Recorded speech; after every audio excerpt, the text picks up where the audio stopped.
तो last lecture में हमने Node.js देखा था, ठीक है। It is a server side platform. जो बिल्ट है जावास्क्रिप्ट पे, मतलब आप उसका कोडिंग देखने जाओगे तो उसका जो कोड है वो आपको जावा में मिलेगा। ओके, देन उसके फीचर्स देखे थे, जैसे असिंक्रोनस है, देन वेरी फास्ट है, सिंगल थ्रेडेड है, नो बफरिंग है, लाइसेंस है, देन उसका चार्ट भी मैंने आपको दिखाया था, ठीक है, उसके फीचर्स बताए थे। देन उसके आगे जो है वो हम कहाँ पे यूज़ करते, तो वहाँ इनपुट आउटपुट बाउंड एप्लीकेशन है, जैसे डेटा स्ट्रीमिंग एप्लीकेशन है, रियल टाइम एप्लीकेशन है, देन सिंगल पेज एप्लीकेशन है, तो वहाँ पे Node.js जो है यूज़ होता है। हाँ, और उसको इंस्टॉल करने के लिए command sudo apt install Node.js, ठीक है। देन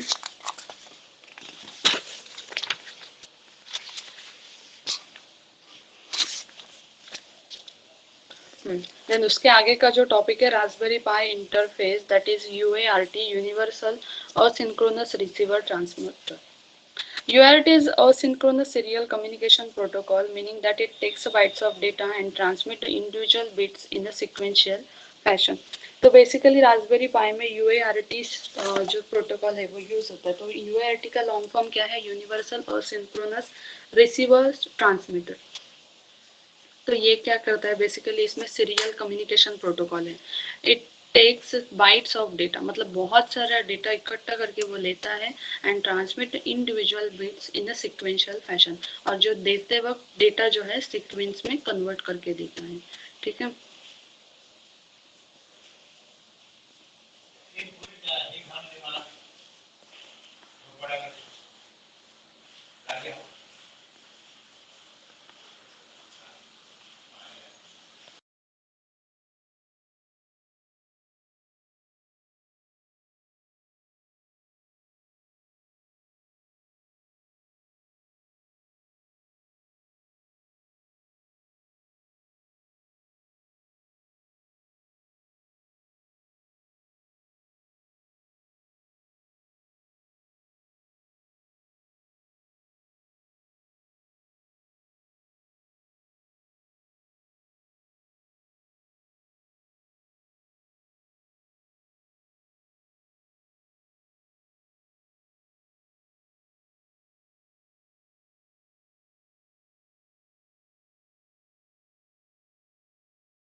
ओके, तो उसको एनेबल करने के लिए एक कमांड है, that sudo nano boot config.txt, जो UART को एनेबल करता है। आपके अगर मशीन में UART होगा, ठीक है, तो उसको कॉन्फ़िगर करने के लिए ये कमांड फायर करनी है। देन उसके आगे इंट्रोडक्शन टू GPIO है, ठीक है, GPIO पिन का इंट्रोडक्शन है, उसको कनेक्शन वगैरह कैसा करना है।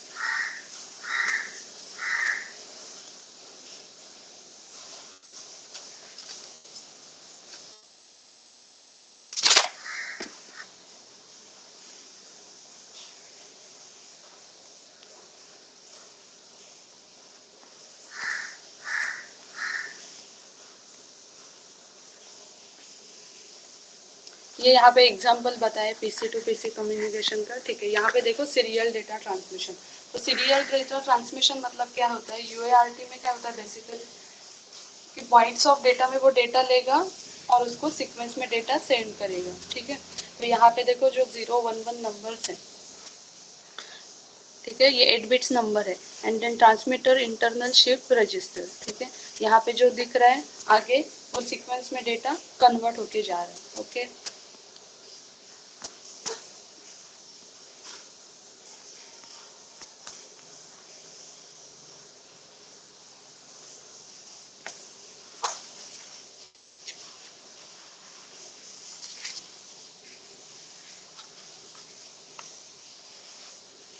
ओके, तो जीपीआईओ का लॉन्ग फॉर्म जो है general purpose input output. Last time मैंने आपको डायग्राम बताई थी, ठीक है, जीपीआईओ की। उसमें क्या क्या थे, यूएसबी पोर्ट था, देन इथरनेट पोर्ट था, देन जीपीआईओ के पिंस थे, ठीक है।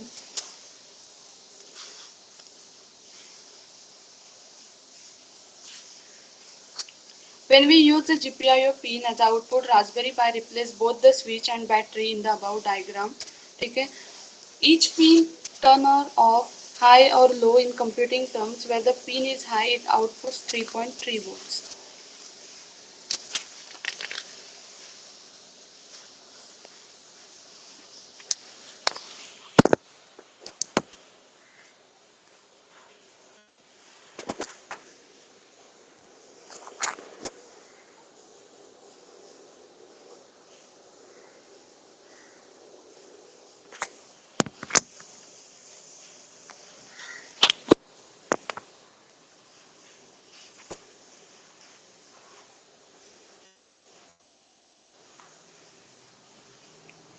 मैं फोटो शेयर करती हूँ, एक minute.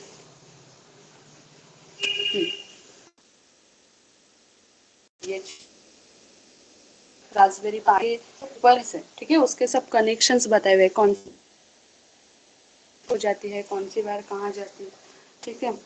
Then, when we use GPIO pin as an output, Raspberry Pi replaces both the switch and battery.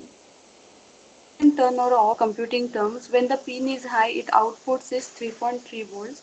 ठीक है, जब high होगा तो 3.3 volt होगा, and when the pin is low, it is off. Here is the same circuit using Raspberry Pi. The LED is connected to a gate GPIO pin and ground pin. आपको practical में एक first जो practical है वो LED glow करनी है आपको, ठीक है। तो एक एलईडी रहेगी और ब्रेडबोर्ड रहेगा, तो जो एलईडी का एक पैर रहता है वो ब्रेडबोर्ड में अटैच करना है, और जो दूसरा है वो हमको जीपीआईओ को पिन को कनेक्ट करना है, ठीक है। और वो एलईडी ग्लो होती है एक प्रोग्राम देने के बाद, ठीक है। तो यहाँ पे उन्होंने एलईडी का जिक्र इसलिए किया है कि हम जो है रास्पबेरी पाई को कनेक्ट करके एलईडी ब्लिंक करनी है हमको, देन कैमरा का, ठीक है, ऐसे।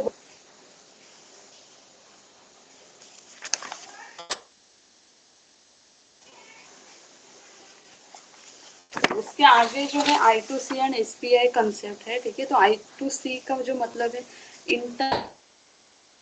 integrated circuit protocol, तो multiple slave integrated circuit, it requires mere two wires like asynchronous serial but can support 1008 slave device.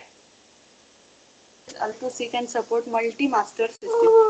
तो I2C का जो मतलब है वो इंटरग्रेटेड सर्किट, ठीक है।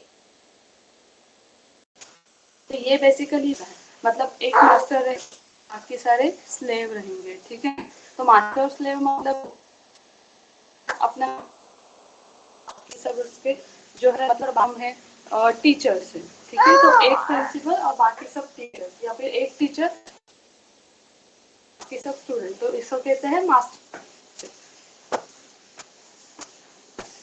Data rates fall between asynchronous and ACC and communicate 100 kilohertz to 400 kilohertz. There is some overhead with I2C.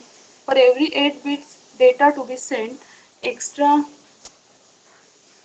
bit or meta data,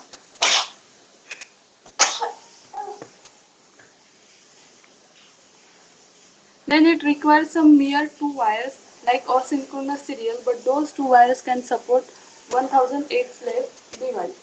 ठीक है, तो ये था I2C का कंसेप्ट। देन जो नेक्स्ट कंसेप्ट है वो है SPS, that is serial peripheral interface. It is an interface but commonly used to send data between microcontrollers and small peripherals such as shift register, sensor and SD card. तो जो shift register रहता है, sensor रहता है, SD card रहता है, तो उसके बीच में अगर डेटा कम्युनिकेशन करना है तो वहाँ पे SPI यूज होता है, ठीक है, दैट इज सीरियल पेरिफेरल।